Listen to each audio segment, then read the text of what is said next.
ഗ്രാമമുണ്ടായിരുന്നു. മഞ്ചാടിക്കാടുകൾക്ക് നടുവിൽ ഒളിപ്പിച്ചു വെച്ച ഒരു കൊച്ചു ഗ്രാമം. അവിടെ കിഴക്ക് ദിക്കിൽ ആരും അധികം പോകാത്ത ഒരു കാടുണ്ടായിരുന്നു. നാട്ടുകാർ അതിനെ നിഴലുകളുടെ കാട് എന്ന് വിളിച്ചു. സന്ധ്യ മയങ്ങുമ്പോൾ ആ കാട്ടിലേക്ക് നോക്കിയാൽ വിചിത്രമായ നിഴലുകൾ മരങ്ങൾക്കിടയിലൂടെ നീങ്ങുന്നത് കാണാം എന്നവർ പറഞ്ഞു.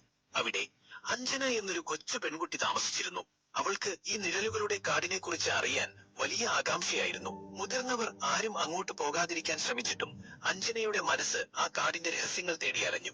ഒരു ദിവസം കളിച്ചുകൊണ്ടിരിക്കുമ്പോൾ അഞ്ജന ആ കാടിന്റെ അതിർത്തിയിൽ എത്തിച്ചേർന്നു. അവിടെ ഒരു വലിയ മരത്തിന്റെ വേരുകൾക്കിടയിൽ അവൾ ഒരു പഴയ താക്കോൽ കണ്ടെത്തി. തുരുമ്പെടുത്തതും എന്നാൽ മനോഹരമായ കൊത്തുപണികൾ ഉള്ളതുമായിരുന്നു ആ താക്കോൽ.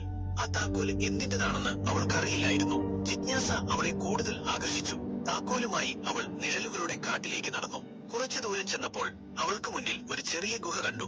ഗുഹാമുഖം പായലും വള്ളിച്ചെടികളും കൊണ്ട് മൂടപ്പെട്ടിരുന്നു. അഞ്ജന ആ താക്കോലെടുത്ത് ഗുഹയുടെ പൂമുഖത്ത് കണ്ട ഒരു ചെറിയ പൂട്ടയിട്ടു. അത്ഭുതമെന്ന് പറയട്ടെ, താക്കോൽ തിരിഞ്ഞു. ഒരു നേർത്ത ശബ്ദത്തോടെ ഗുഹാമുഖം പതിയെ തുറന്നു. അകത്തേക്ക് നോക്കിയപ്പോൾ ഇരുട്ടായിരുന്നു. എങ്കിലും ഒരു നേരിയ വെളിച്ചം എവിടെ നിന്നോ വരുന്നുണ്ടായിരുന്നു. ഭയത്തോടെയാണെങ്കിലും അഞ്ജന ആ ഗുഹയിലേക്ക് കാലെടുത്തു വെച്ചു. ഗുഹയുടെ ഉള്ളിൽ അഞ്ജന കണ്ടത് അത്ഭുതകരമായ കാഴ്ചയായിരുന്നു. ഒരു ചെറിയ പ്യൂതസ് തന്നെ തിളങ്ങുന്ന ഒരു രത്നം വെച്ചിരിക്കുന്നു. ഗുഹയുടെ ഭിത്തികളിൽ വിചിത്രമായ ചിഹ്നങ്ങൾ കുത്തിവെച്ചിരുന്നു. ആ അന്തരീക്ഷത്തിന് ഒരു മാന്ത്രികതയുണ്ടായിരുന്നു.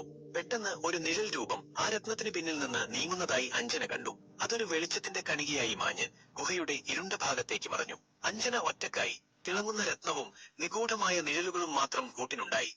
അന്തരീക്ഷത്തിലെ വിചിത്രമായ തണുപ്പും ആ നിഴൽ രൂപവും അഞ്ജനയെ ഭയപ്പെടുത്തി. അവൾ വേഗത്തിൽ ഗുഹയിൽ നിന്ന് പുറത്തേക്ക് ഓടി. അവളുടെ ഹൃദയം വേഗമാകെ മിടിക്കുന്നുണ്ടായിരുന്നു. നിഴലുകളുടെ കാട് അവളെ ഒരു രഹസ്യം കാണിച്ചു തന്നിരിക്കുന്നു. ആ രഹസ്യം എന്താണെന്ന് അവൾക്ക് ഇനിയും കണ്ടെത്തേണ്ടിയിരുന്നു. എന്നാൽ അന്നു മുതൽ അഞ്ജന ആ കാടിനെ കൂടുതൽ ശ്രദ്ധയോടെ നോക്കാൻ തുടങ്ങി. ആ നിഴലുകൾക്ക് പറയാൻ ഒരു കഥയുണ്ടെന്ന് അവൾക്ക് തോന്നി.